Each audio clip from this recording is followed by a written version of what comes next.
Richard West. Today we have a testimony, a story of how God can change, revive, restore, renew, in the person of Jennifer Willford, who said, "Lord, I give myself to you so you can use me."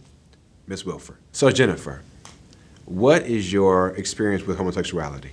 I have over 18 years experience with homosexuality. From age 16 to 34, I lived my life as a lesbian. Never dated a man, never even entertained a man.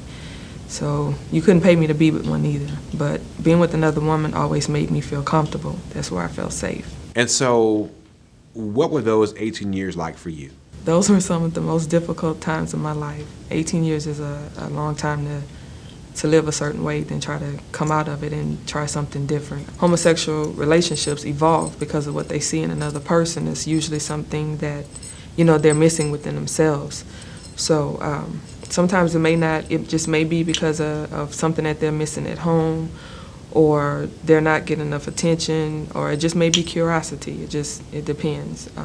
And so help us here. Do you remember the first time you had those thoughts?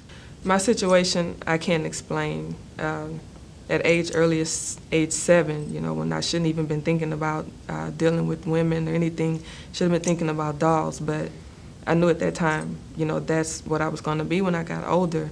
I didn't understand the feelings, but, I just buried them. That wasn't something that you just bring up during daily conversation.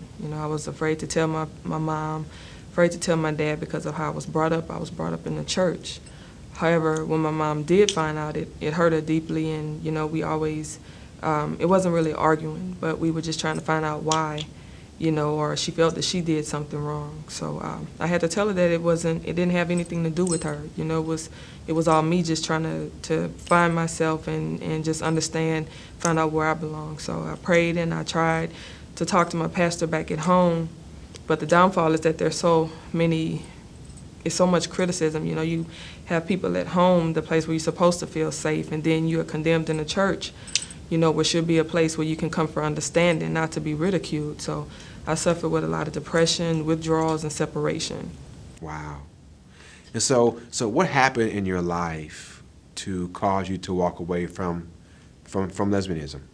2008 was a very challenging year for me. In January 2008, I lost my father to congestive heart failure. In May of 2008, I lost a cousin who was real dear to me, like a brother. At age 45, he had a heart attack.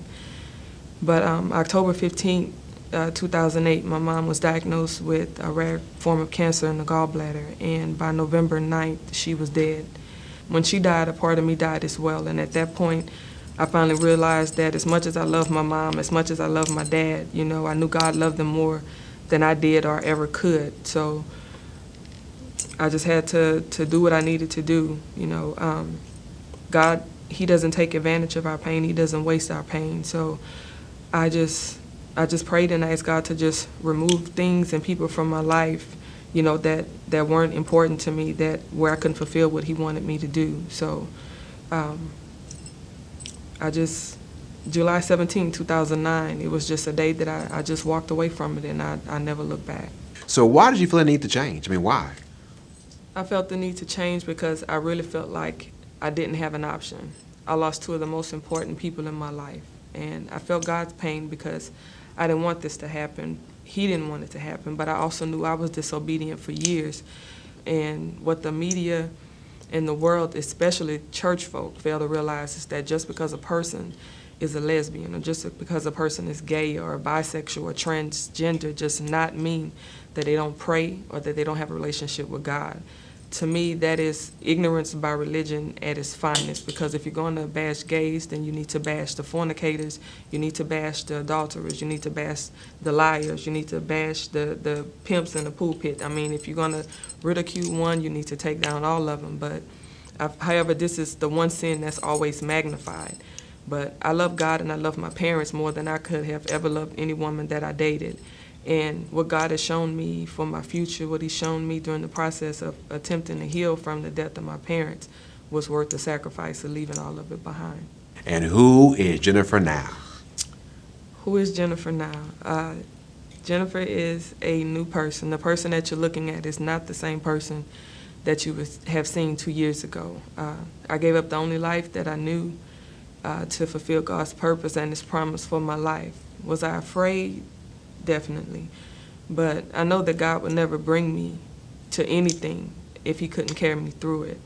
I almost self-destruct. I almost even committed suicide because I didn't think that I could make it without my parents. But I was blessed to have my parents for 33 years. A lot of people don't have that opportunity. So at age 35, my image has changed. My mind has been restored, renewed, revived, and my relationship with God is stronger now than it was before. So God is really all I have left, and more so, He's all that I need now.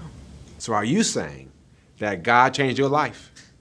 Indeed. No one other than God could change my life. Walking away from homosexuality is not an easy task to really do by yourself. You know, I prayed and I tried to walk away for so long, but you know, people say once you're gay, you're going to always be that way, but whenever God is in the midst of anything, everything is possible. Never say what can't be done, because you will make a fool out of yourself and give the other person motivation. He gave me a mission to share my story with the world, and I did in my book, Blessed Therapy. I thank God constantly for my pastor, Pastor Haynes. I love you dearly, as well as all the ministers here at church, as well as the Transformation of Life Conference, because it was the word in the church that actually brought me through.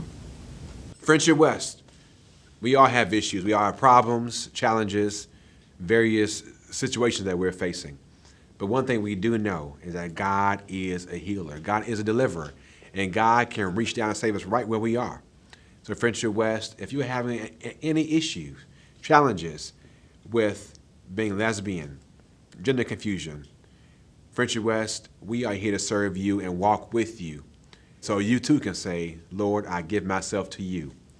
Please contact us, email us at restore@friendshipwest.org, and we are here to walk with you in your victory. Be blessed. It doesn't matter what I did, for He only sees me for who I am.